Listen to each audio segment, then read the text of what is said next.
Selamat datang di channel Simar Imam. Sembari mendengarkan tinggal dan komentarnya bosku. Bab 38, Keheningan Sebelum Badai. Mendarat di arena-arena sekali lagi, Sumin menyeringai ketika dia melihat bahwa pria besar yang sebelumnya sangat keras sekarang berteriak kesakitan karena hidungnya patah. Dia bukan satu-satunya yang terkejut. Semua orang di dalam arena tercengang melihat bagaimana dia bergerak dengan gesit seperti itu. Bagaimana dia berhasil menggunakan kekuatan lawannya untuk menempatkan kekuatan yang cukup di belakang serangannya untuk melakukan beberapa kerusakan nyata tidak dapat dipercaya. Sayangnya, pria ini jauh lebih tangguh daripada lawan lain yang pernah dihadapi Sumin sebelumnya. Setelah melepaskan beberapa jeritan kesakitan, dia memelototi pemuda di depannya. Matanya mengatakan bahwa ketika dia menangkap pemuda itu, dia akan memastikan bahwa dia tidak berhasil keluar dari arena hidup-hidup. Pada awalnya, pria besar ini ingin menunjukkan kehebatannya kepada Yong Meilin dan semacam kekuatan nyata kepada pria yang dikabarkan sebagai kekasih Yong Meilin ini. Sekarang wanita muda itu tidak ada di pikirannya. Satu-satunya hal yang bisa dia pikirkan adalah membalas dendam atas hidung yang patah dan penebusan karena telah terluka oleh prajurit bintang 1 belaka. Yong Meilin mengangkat tangannya untuk menutupi wajahnya saat dia melihat serangan yang dilakukan Sumin. Matanya dipenuhi dengan ketidakpercayaan. Meskipun dia tahu bahwa fisik Sumin jauh di atas prajurit bintang 1, dia langsung yakin bahwa dia berada dalam posisi yang kurang menguntungkan melawan pria yang kuat secara fisik. Untuk melihat bagaimana Sumin berhasil menjadi yang pertama mengambil darah, dia terkejut. Matanya sekarang terpaku pada Sumin, menunggu untuk melihat kejutan lain yang dia miliki. Sumin bersyukur bahwa pria ini telah muncul segera setelah dia muncul. Seandainya dia bertarung dengan 2 atau 3 ahli lagi sebelum yang ini muncul, maka kemungkinan besar dia tidak akan memiliki stamina untuk menghadapinya. Tapi, dia adalah lawan kedua dan pemuda itu tidak menahan apa-apa saat dia berlari di atas panggung. Dia menyalahgunakan kecepatannya hingga batasnya dan berhasil menghindari setiap serangan dari pria besar itu. Meskipun lawannya jauh lebih kuat dari Sumin, dia telah memfokuskan semua latihannya untuk menjadi kuat. Kekuatan seperti itu tidak berguna melawan Sumin yang gesit dan cepat. Jika dia tidak bisa mendapatkan orang itu, bagaimana dia bisa membuangnya? Sumin tahu bahwa dia hanya bisa terus berlari begitu lama sebelum staminanya habis. Dengan terus-menerus melirik pria berotot besar itu, dia dengan cepat menemukan bahwa pertaruhannya membuahkan hasil. Pria berotot itu semakin frustrasi. Matanya memerah dan darah dari hidungnya terus menetes. Dia merendam tai arena menjadi merah tua. Dia meninggalkan aroma logam di udara. Menunggu sedikit lebih lama, Sumin melirik tubuh lawannya. Untuk sekali ini, dia bersumpah di Hall of Champions karena tidak mengizinkan senjata. Seandainya dia memiliki pedangnya, yang diberikan oleh gurunya, dia dapat dengan mudah menghadapi pria sebesar itu. Dia bisa memaksakan kekuatan yang cukup ke dalam pedang dan menangkap momentum yang cukup untuk mengalahkan raksasa ini secara menyeluruh. Namun, itu tidak diizinkan dan Sumin harus menemukan cara lain untuk menghadapinya. Tiba-tiba, matanya tertangkap oleh genangan darah di lantai. Senyum jahat muncul di wajahnya saat dia sekali lagi menyerang pria raksasa itu.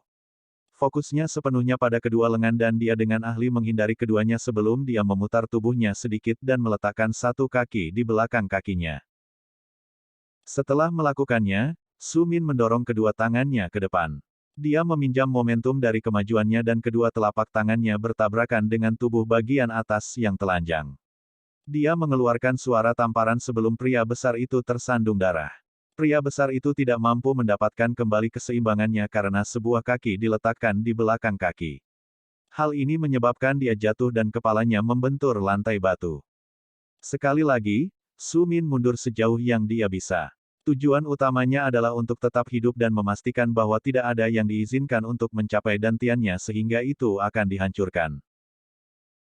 Sekarang di tanah, pria itu sekali lagi melepaskan teriakan. Namun kali ini, itu bukan teriakan yang menyakitkan. Sebaliknya, itu adalah raungan kemarahan bahwa dia, yang jelas-jelas lebih kuat, tidak mampu mengalahkan anak muda yang berlari dengan gesit ini. Seandainya pria ini menggunakan segala jenis keterampilan seni bela diri alih-alih mempercayai 100% pada kekuatan fisiknya, kemungkinan besar Sumin akan kalah. Sekarang mereka berdua bertarung sepenuhnya berdasarkan kekuatan fisik mereka. Itu adalah duel di mana peringkat mereka sama, tetapi kekuatan mereka berbeda. Pada akhirnya, kecepatan Su Min lah yang menentukan keuntungan yang dia dapatkan. Berdiri ragu-ragu ke samping, Su Min menunggu untuk melihat apakah lawannya sekali lagi melangkah atau tidak. Dia menunggu untuk melihat apa yang akan dia lakukan kali ini. Sampai pada kesimpulan bahwa dia tidak bisa menunggu tanpa setidaknya menyiapkan serangan, Su Min mengambil Radiant Jade Shower. Sementara tangannya terulur ke depan, kabut tembus pandang meninggalkan tubuhnya sebelum mengkristal menjadi ribuan pecahan batu giok kecil di belakangnya. Menunggu dengan sabar hingga pria besar itu melangkah sekali lagi, indera Su Min dalam siaga tinggi. Dia bisa melihat betapa banyak pria di dalam arena menatapnya dengan tidak percaya dan kecemburuan terlihat di mata mereka. Beberapa dari mereka bahkan menunjukkan kebencian yang kuat. Merasakan kebencian yang ditujukan padanya, Su Min tidak peduli. Dia telah diburu sebelumnya. Ini tidak seberapa dibandingkan dengan kehidupan yang dia jalani ketika dia dalam pelarian. Belum lagi bagaimana dia terus-menerus takut seseorang mengenalinya kembali ketika dia pindah ke kota Honghe. Sekarang dia berada di kota Richu dan dia tahu bahwa dia tidak perlu takut masa lalunya menyelinap ke dalam dirinya. Sekarang, dia sekali lagi menjadi orang yang diburu karena dia menjadi dekat dengan wanita tercantik di kota. Kebanyakan pria akan menerima kenyataan bahwa Yong Meilin telah menemukan dirinya sebagai seseorang yang dicintainya. Para pembudidaya mengalami kesulitan menerima ini karena menerima bahwa dia telah dipilih berarti dia lebih baik daripada mereka dalam satu atau lain cara. Pria yang dilawan Su Min sama sekali tidak berbeda dari yang lain. Dia juga telah menantang Su Min karena dia berpikir bahwa dia adalah pilihan yang jauh lebih baik untuk Yong Meilin. Dia mendapati dirinya terluka berkali-kali.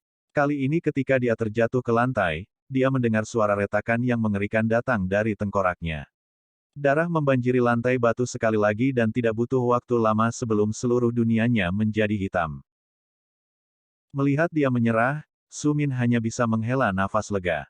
Meskipun dia memiliki stamina untuk melanjutkan beberapa menit lagi, kecepatannya tidak terbatas. Dia sudah bisa merasakan bagaimana dia menarik cadangannya. Hal ini menyebabkan dia meninggalkan arena setelah hanya 2 pertandingan, masih 2 pertandingan lagi dari 4 pertandingan yang Cao Cao suruh dia lawan. Kau berhutang banyak padaku, kata Cao Cao, kata-katanya yang biasa saat mereka meninggalkan Hall of Champions. Yong Meilin berada di sisi mereka dan banyak ahli perlahan memberi jalan bagi mereka untuk bergerak. Meskipun para ahli berperingkat lebih tinggi ingin menyerangnya, mereka tahu bahwa jika mereka membungkuk ke tingkat itu, mereka tidak akan memiliki wajah yang tersisa untuk tinggal di dalam kota Richu. Setelah menunjukkan bahwa meskipun dia hanya seorang prajurit bintang 1, dia telah berhasil mengalahkan prajurit bintang 2 dan bahkan yang memiliki kekuatan fisik. Setiap orang harus mengakui bahwa pria ini benar-benar berbakat di antara talenta. Mereka mulai mengerti mengapa Yong Meilin memperhatikannya. Namun, ini tidak membuat mereka lebih rentan untuk menerima pemuda itu. Setelah bertarung di arena, Su Min dan Yong Meilin kembali ke paviliun harta karun yang memikat bersama sambil berpegangan tangan. Aku tidak pernah percaya bahwa kamu akan bisa mengalahkan otot sebesar itu, kata Yong Meilin dengan suara cekikikan. Aku sebenarnya berharap kamu yang akan kalah. Harum, Su Min mendorong dadanya dan membuat ekspresi serius di wajahnya saat dia memutar suaranya dan berkata, aku adalah Su Min yang hebat. Bagaimana saya bisa kehilangan seikat otot tetapi tidak punya otak? Mendengar kata-kata itu, tawa Yong Meilin meningkat dan mereka berdua berjalan dalam keheningan yang nyaman. Berapa lama kamu berencana untuk tinggal di dalam kota Richu? Yong Meilin tiba-tiba bertanya sambil mengangkat kepalanya dan melihat ke langit di atas. Alisnya berkerut dan jantungnya berdebar kencang karena takut akan jawabannya. Melihat wanita muda itu, Su Min tidak bisa menahan diri untuk tidak menghela nafas. Dia berteman dengannya setelah semua waktu yang mereka habiskan bersama. Tetapi bahkan sekarang, hatinya tidak lebih dari membalas dendam untuk saudara perempuannya. Untuk melakukan itu dia perlu berlatih, mengumpulkan kekuatan. Meskipun dia bisa mendapatkan sebagian dari kekuatan ini di kota Richu, dia perlu mengalami pertempuran hidup dan mati yang sebenarnya. Dia perlu membuka jalan untuk dirinya sendiri di dunia, tidak hanya di dalam Hall of Champions kota. Pertanyaan yang diajukan Yong Meilin membutuhkan semua keberaniannya untuk bertanya. Jantungnya berdebar kencang dan kesedihan menggenang di dalam dirinya saat dia melihat ekspresi rumit di mata Sumin. Aku akan tinggal di sini sampai aku cukup kuat, kata Sumin akhirnya dengan senyum sedih di wajahnya. Dia tidak berani mengatakan berapa lama itu akan terjadi. Dia tidak menyadari berapa lama, tetapi dia tahu bahwa dia saat ini lemah. Satu-satunya alasan dia berani bertindak arogan seperti malam sebelumnya adalah karena Cao Cao. Balas dendamnya harus dilakukan dengan tangannya sendiri, bukan oleh Cao Cao yang menyerang secara diam-diam. Cukup kuat untuk apa? Yong Meilin bertanya sambil mengerutkan alisnya. Memang benar bahwa semua orang dilatih untuk menjadi kuat, tetapi para pemuda di kota Ricu tidak berlatih untuk tujuan tertentu. Bagi mereka, itu sudah cukup untuk menjadi lebih kuat dari rekan-rekan mereka, namun, mendengarnya berbicara terdengar seolah-olah dia memiliki tujuan dalam pikirannya. Hal itu membuat rasa penasarannya memuncak. Melihat mata yang tulus dan ingin tahu di depannya, Sumin merasakan beban berat di pundaknya. Dalam banyak hal, Yong Meilin seperti saudara perempuannya yang sudah meninggal saat dia mengenalnya dan perasaan melankolis menguasainya. Itu menyapunya dalam pergulatan emosional sampai akhirnya dia berhasil menenangkan diri. Senyum sedih ada di bibirnya saat dia mengelus kepala Yong Meilin. Kamu tidak perlu mengkhawatirkan kepala cantikmu dengan urusanku, katanya lembut. Beberapa saat setelah dia minta diri, dia berbelok ke jalan menuju halaman yang telah diberikan kepadanya. Berdiri kembali di malam yang gelap adalah Yong Meilin. Hatinya sakit dan matanya basah. Meskipun Sumin tersenyum padanya, senyum itu mengandung dunia rasa sakit dan kesedihan. Wanita muda itu akhirnya menyerah dan menerima bahwa dia akan melakukan apa saja selama dia tidak pernah menunjukkan wajah sedih seperti itu lagi. Bersambung. Nantikan bab selanjutnya bosku.